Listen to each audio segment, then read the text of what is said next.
வணக்கம்.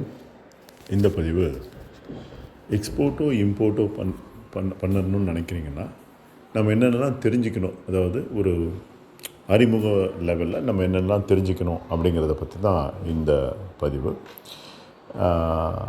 எக்ஸ்போர்ட் அப்படிங்கிறது பார்த்திங்கன்னா ஒரு பொருளையோ இல்லை உங்கள் சர்வீஸையோ நம்ம நாட்டிலேருந்து இன்னொரு நாட்டுக்கு விற்கிறது எக்ஸ்போர்ட். சிம்பிளாக சொன்னோன்னா அதே போல் இன்னொரு நாட்டிலேருந்து பொருளோ இல்லை சேவையோ நம்ம ஊருக்கு தெரிவிக்கணும்னா அது இம்போர்ட். எக்ஸ்போர்ட் அண்ட் இம்போர்ட்னுடைய மீனிங் இதுதான். நீங்கள் வீட்டில் பயன்படுத்துகிற எந்த பொருளாக இருந்தாலும் சரி, அதில் வெளிநாட்டிலிருந்து வந்த ஒரு காம்பனண்ட்டோ நிச்சயமாக இருக்கும். அந்தளவுக்கு எக்ஸ்போர்ட் இம்போர்ட் இல்லாமல் எந்த நாடுமே இல்லை.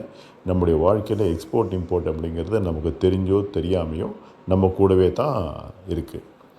இதில் ஒரு 4 விதமான கீ டேர்ம்ஸ் அதை நம்ம தெரிஞ்சுக்கிறது ரொம்ப முக்கியம். அதாவது இன்கோ டேர்ம்ஸ் அப்படின்னு சொல்லுவோம். எக்ஸ்போர்ட் பண்ணுறதா இருந்தாலும் சரி, இம்போர்ட் பண்ணுறதா இருந்தாலும் சரி, இன்கோ டேர்ம்ஸ் அப்படிங்கிறத நம்ம தெரிஞ்சுக்கணும். இன்கோ டேர்ம்ஸ் அப்படிங்கிறது இன்டர்நேஷ்னல் கமர்ஷியல் டேர்ம்ஸ். இதில் ஒரு 11 டேர்ம் இருக்குது. என்னென்ன காம்பனன்ட்ஸ் இதில் உள்ளே வருன்றது பல வீடியோக்களை நான் போட்டிருக்கேன். அதை நீங்கள் பார்த்து தெரிஞ்சுக்கலாம். 2வது கீ டேர்ம் என்னென்னு பார்த்தா ஹார்மனைஸ்டு சிஸ்டம். அதாவது ஒவ்வொரு பொருளுக்கும் ஒரு கோட் நம்பர் இருக்கும். அந்த கோட் நம்பரை வச்சு தான் நம்ம அதை எக்ஸ்போர்ட் பண்ண முடியுமா, இம்போர்ட் பண்ண முடியுமான்னு நிர்ணயம் பண்ணுவோம். ஸோ உங்கள் பொருள் எந்த எச்எஸ் கூட சார்ந்தது அப்படிங்கிறத நீங்கள் தெரிஞ்சுக்கணும். அதாவது முதல்ல நம்ம தெரிஞ்சுக்க வேண்டியது இன்கோ டேர்ம்ஸ்னால் என்ன, அடுத்தது ஹெச்எஸ் கோடு, உங்கள் பொருள் தேர்ந்தெடுக்கப்பட்ட பொருளுக்கு உண்டான ஹெச்எஸ் கோடுனால் என்னன்னு தெரிஞ்சுக்கணும். 3வது bill of lading. Bill of lading அப்படிங்கிறது நீங்கள் எக்ஸ்போர்ட் பண்ணும்போது உங்களுக்கு கப்பல் கம்பெனிலேருந்து இந்த பொருள் நீங்கள் அவங்களுக்கு ஒப்படைச்சிங்கன்னா அவங்க கொடுக்குற ஒரு ரசீது தான் பில் ஆஃப் லேடிங். இது எப்படின்னா கிட்டத்தட்ட ஒரு டிரான்ஸ்போர்ட் அனுப்புகிறீங்க, லாரியில் அனுப்புகிறீங்க, அவங்க எல்லோரும் கொடுக்குறாங்க இல்லையா, அந்த மாதிரி தான் ஷிப்பிங் கம்பெனி கொடுக்குறது பிஎல்வாங்க, அதாவது பில் ஆஃப் லேடிங். 3வது letter of credit. Letter of credit அப்படிங்கிறது ஒரு அத்தாட்சி. நீங்கள் எக்ஸ்போர்ட் பண்ணுறீங்க, அதுக்குண்டான பணம் வரும் அப்படின்னு சொல்லி அந்த பையருடைய பேங்க் உங்களுக்கு ஒரு உறுதி கொடுக்குறாங்க. அதுதான் லெட்டர் ஆஃப் கிரெடிட். ஆக நம்ம தெரிஞ்சுக்க வேண்டியது 4 கீ டேர்ம்ஸ். ஒன்று இன்கோ டேர்ம்ஸ், இன்னொன்று ஹெச்எஸ் கோட், 3வது பில் ஆஃப் லேடிங், 4வது லெட்டர் ஆஃப் கிரெடிட்.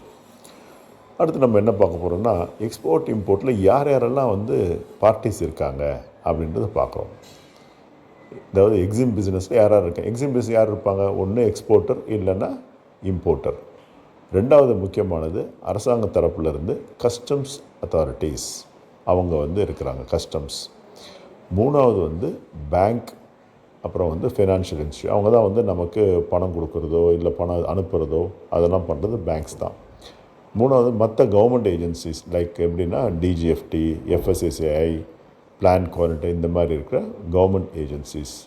4வது ஃப்ரைட் ஃபார்வர்டர்ஸ். இவங்க தான் நமக்கு பொருள் அனுப்பி வைக்கிறதுக்கு கஸ்டம்ஸ் ஃபார்மாலிட்டியை முடித்து கப்பல்லையோ இல்லை ஃப்ளைட்லேயோ அனுப்பி வைக்கிறது இவங்க தான். ஆக நமக்கு இருக்கிற பார்ட்டிஸ் பார்த்திங்கன்னா ஒன்று exporters and importers, customs authorities, அடுத்தது பேங்க்ஸ், 4வது கவர்மெண்ட் ஏஜென்சிஸ், 5வது ஃப்ரைட் ஃபார்வர்டர்ஸ். அடுத்தது நம்ம பார்க்க வேண்டியது என்னென்ன மாதிரி ஆப்பர்ச்சுனிட்டிஸ் இருக்குதுன்னு பார்ப்போம். அதாவது ஒரு எக்ஸ்போர்ட் பண்ண போகிறோம் அப்படின்னு சொன்னால், நீங்கள் ஏற்கனவே ஒரு பிஸ்னஸ் இருக்கீங்க, இப்போ நீங்கள் டைவர்சிஃபை பண்ணுறீங்கன்னா எக்ஸ்போர்ட் மார்க்கெட் ஒரு நல்ல ஒரு வாய்ப்பாக உங்களுக்கு அமையும். அப்போ உங்களுக்கு புது மார்க்கெட் கிடைக்கும், புது கஸ்டமர்ஸ் கிடைக்கும்.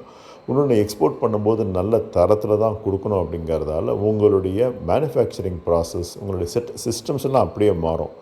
அந்த சிஸ்டம்ஸ் மாறும்போது நீங்கள் உள்நாட்டிலே நல்ல உங்கள் வியாபாரத்தை பெருக்கலாம். இது ஒரு பெரிய வாய்ப்பு. ஃபஸ்ட்டு நமக்கு கிடைக்கிறது புது மார்க்கெட், புது கஸ்டமர்ஸ்.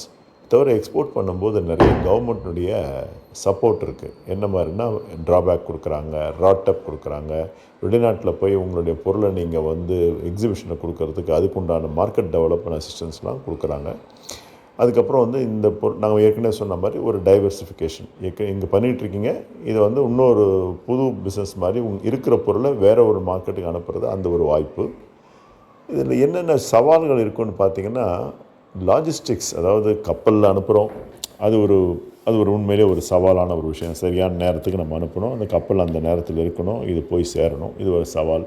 அடுத்தது காம்ப்ளைன்ஸ். பல்வேறு வெளிநாட்டுகளுக்கு அனுப்புறதுனால நம்ம நாட்டு அரசாங்கத்தினுடைய சட்டத்திட்டங்கள், வெளிநாட்டு அரசாங்க சட்டத்திட்டங்கள்லாம் நமக்கு அதை நம்ம அடியர் பண்ணணும். அது தவிர நமக்கு வந்து ரிஸ்க்கும் இருக்குது. அதாவது என்னதான் நம்ம வந்து அவங்களோட பார்த்து பேசி பொருள் அனுப்பிச்சா கூட அவங்க பணம் அனுப்பலை அப்படிங்கிறது ஒரு ரிஸ்க் ஒன்று இருக்குது. அதில் போகிற பொருள் வந்து போய் சேராத இருந்தாலும் அதுவும் ஒரு ரிஸ்க் இருக்குது.